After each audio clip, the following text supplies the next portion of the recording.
आप खुद कैंपेन में मसरूफ़ हैं, एक स्टेज सेट नज़र आती है नून लीग के लिए, जिस तरीके से ज़ाहिर है अब इमरान खान साहब को सजाएं भी हो गई हैं, तहरीक इंसाफ ये गिला भी कर रही है कि हमें कैंपेन नहीं करने दी जा रही है, मगर उसके बावजूद सवाल उठा है कि नून लीग सादा अक्सरियत ले पाएगी या नहीं ले पाएगी। 100 से 110 सीटें तो आप खुद पंजाब में टारगेट कर रहे हैं, जब खुद ही ये दावा कर रहे हैं तो पीपल्स पार्टी कह रही है 70-80 ले पाएंगे।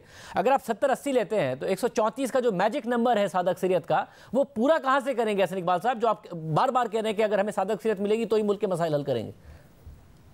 देखिए शाहजेब साहब, इस वक्त जो पंजाब में सूरत हाल है, इसमें तो मैं समझता हूँ कि बहुत आसानी के साथ PMLN 100 का माइलस्टोन क्रॉस करेगी, चूँकि अल्हम्दुलिल्लाह लोगों का बहुत जोश व खरोश है। आपने कल भी देखा कि जफरवाल में जो हमारा जलसा हुआ वो एक तारीखी जलसा था, उसने तमाम रिकॉर्ड तोड़े। और इसी तरह जहाँ पर भी हमारी क़यादत जा रही है, बहुत आज स्वात के अंदर देखिए कितना शानदार जलसा हुआ। तो आप देखेंगे कि 8 फरवरी को लोग आप समझ चुके हैं कि इस मुल्क की स्टेबिलिटी के लिए, इस मुल्क को अमन और इस्तेकाम के रास्ते पर डालने के लिए और इस मुल्क को जोड़ने के लिए सबसे बड़ी बात यह है, अगर कोई क़यादत है तो वो नवाज शरीफ साहब की है, और अगर कोई जमात है तो पाकिस्तान मुस्लिम लीग नून है। इसके अलावा मैं आपको ये भी अर्ज करूँ कि देखिए हमने तमाम सूबों के अंदर अपने इत्तेहादियों के साथ भी एडजस्टमेंट्स किए हैं, उनकी ताकत भी हमारी ताकत होगी।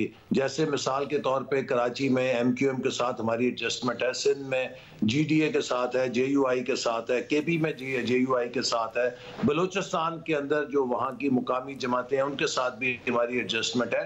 तो ये पूरी जो कोalition है, इंशाल्लाह इसके पास बहुत एक आसानी के साथ मेजॉरिटी होगी। और ऐसे तो आप यानी कि कोलिशन गवर्नमेंट की बात कर रहे हैं ना, आप एक सिंपल मेजॉरिटी नून लीग नहीं लेने जा रही है, आप ये बात तस्लीम कर रहे हो। जो कोलिशन गवर्नमेंट होगी वो फिर उसको कॉम्प्रोमाइज भी बहुत सारे करने पड़ेंगे।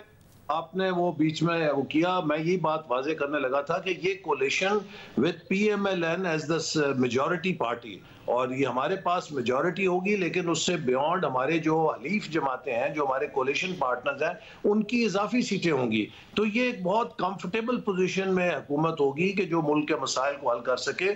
और जो आपने सिक्योरिटी की सूरत हाल को चैलेंजेस का दरपेश हैं, उनकी निशानदेही की, मैं समझता हूँ कि हमें ये चीज़ समझनी चाहिए कि पाकिस्तान के दुश्मन चाहते हैं कि पाकिस्तान में इलेक्शनों को किसी तरह सेबोटाज किया जाए, क्योंकि उनका ख्याल है कि अगर इलेक्शन नहीं होंगे या इलेक्शन को तूल मिलेगी तो उससे पाकिस्तान बेयकीनी के गर्दाब में रहेगा। और अगर हमने मुल्क के माशी मसाइल हल करने हैं तो हमें फ़ौरन से पेशतर एक मुंतखब हुकूमत चाहिए जो कल को IMF के साथ भी डील कर सके, पाकिस्तान के दोस्त ममालिक से भी बातचीत कर सके, और सबसे बढ़कर ये कि डोमेस्टिकली दाखिली तौर पे वो तमाम इशूज एड्रेस करे कि जो पिछले आज इलेक्शन कमीशन ने वाजे कर दिया है कि इंतखाबात 8 फरवरी को ही होने जा रहे हैं। कोई इम्कान नहीं है इस बात का कि इंतखाबात को डिले किया जाएगा, लॉ एंड ऑर्डर की सिचुएशन से निपटा जाएगा। ये बिल्कुल एक वाजे आज एलामिया इलेक्शन कमीशन ऑफ पाकिस्तान का आ गया। तो इलेक्शन तो 8 फरवरी को होने जा रहे हैं, बट मैं मैच के ऊपर मैं मैच के ऊपर दोबारा आता हूं। आप जो कहते हैं कि हम मेजॉरिटी में ही होंगे मगर कोलिशन के साथ मिलेंगे,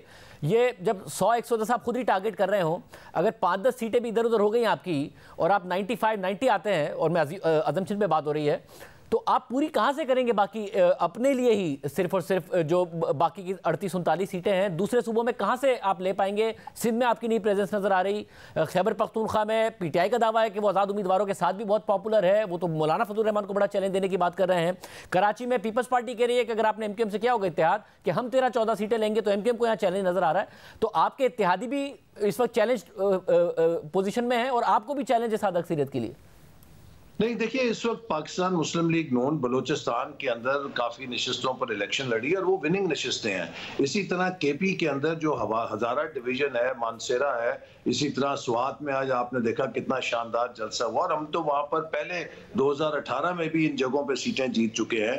और इसी तरह पेशावर में, नौशहरा में और कई जगहों पर हमारे उम्मीदवार सवाबी में खड़े हैं जिनकी अच्छी पोजीशन है। और इंशाल्लाह हम खैबर पख्तूनख्वा से भी एक अच्छी खासी तादाद में नशिस्तें लेंगे। और पंजाब में तो मुझे उम्मीद है कि जो हमारा एस्टीमेट है ये कोई बहुत मोहतात हमने लगाया है, हम इंशाल्लाह उसको सरपास करेंगे। इस वक्त पंजाब के अवाम में बहुत यकसुई है, और जिस तरह का हमें रिस्पांस मिल रहा है, मैं समझता हूं कि मैं तो बड़ा पुरुमीद हूं कि हम 110 के करीब पहुंच जाएंगे इंशाल्लाह। वो अब कराने जा रहे हैं 5 फरवरी को इलेक्शन। ये जो एक तासुर था कि आज़ाद उम्मीदवार पता नहीं कहां जाएंगे, किस जमात में जाएंगे, उस तासुर को एड्रेस करने के लिए तो आज़ाद उम्मीदवार आपके लिए क्यों चैलेंज नहीं बन जाएंगे?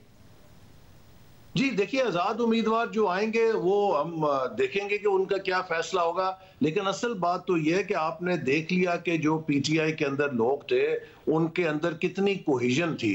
ये एक ऐसा मलगूबा था कि जिसको 2018 में इकट्ठा किया गया, जिसका मकसद उस वक्त ये था कि इमरान खान को बाय हुक और क्रोक इक़्तिदार में लाना है।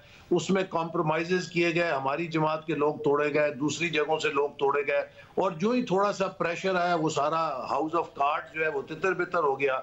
तो इसलिए अब इसमें जो पीटीआई के अपने मसाइल हैं इसके लिए वो खुद ही जिम्मेदार हैं कि उन्होंने अपना ये अशर किया है। वो अब लोगों को इल्जाम दें, अपनी शिकस्त को देखकर वो कहें कि जी हमें जलसा नहीं करने दिया जा रहा। अब ये देखें ना, एक पूरी लाइन है जो उन्होंने ली है कि हम निशाना बन रहे हैं, ताकि कल को जब नताइज आएंगे उन नताइज को वो फिर एक नया धरना देने की तैयारी करने के लिए कहें कि इस वक्त जो सूरत हाल है, इस वक्त जो फिर सूरत हाल है, जब नून लीग ज़ाहिर दावेदार है कि वो हुकूमत बनाएगी, तो आप JUI MQM इन इत्तेहादियों के साथ हुकूमत बनती देख रहे हैं, या एक दफ़ा फिर आपको पीपल्स पार्टी पर इन्हिसार करना पड़ेगा, जिस तरीके से पीपल्स पार्टी कैंपेन कर रही है, और उसके अलावा उनका ख्याल है कि वो कराची में भी बहुत सारी सीटें लेंगे, कि आपका उन्हीं के साथ कॉम्बिनेशन होगा और आप ही दोनों मिलकर हुकूमत बना रहे होंगे?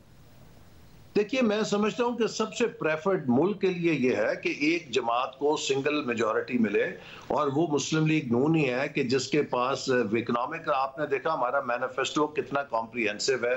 और जो लोग हम पे तनकीद कर रहे थे कि इन्होंने मैनिफेस्टो नहीं दिया, जब मैनिफेस्टो आया तो सबकी ज़बानें बंद हो गई।